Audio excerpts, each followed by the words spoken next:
donc c'est le chantier de reprise des enrobés de l'A42. C'est un chantier qu'on réalise donc pour le compte d'AP2R. Le maître d'œuvre est Nox et on réalise ce chantier en groupement donc entre l'entreprise Siora, qui est mandataire, et une entreprise locale qui s'appelle RMF. La particularité de ce chantier, c'est d'abord sa taille, c'est-à-dire qu'on a 30 000 tonnes d'enrobés à appliquer en une trentaine de nuits. Une autre particularité, c'est la coactivité qu'il y a sur ce chantier, parce qu'on travaille ici en coactivité avec d'autres entreprises qui réalisent d'autres travaux pour le compte de notre client AP2R.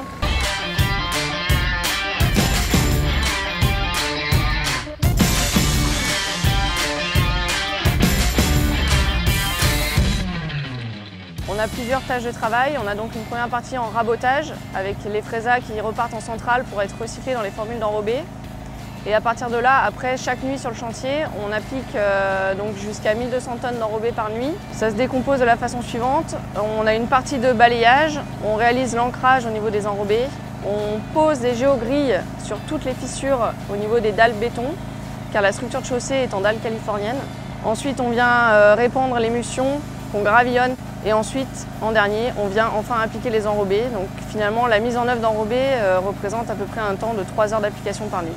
Donc ça fait une série de tâches assez importantes à coordonner dans un temps limité, puisqu'on démarre les travaux à 21h30 et que l'enjeu principal pour notre client, c'est qu'on remette bien en service l'autoroute à 6 h le matin, ce qui implique d'avoir tout terminé à peu près à 5h15.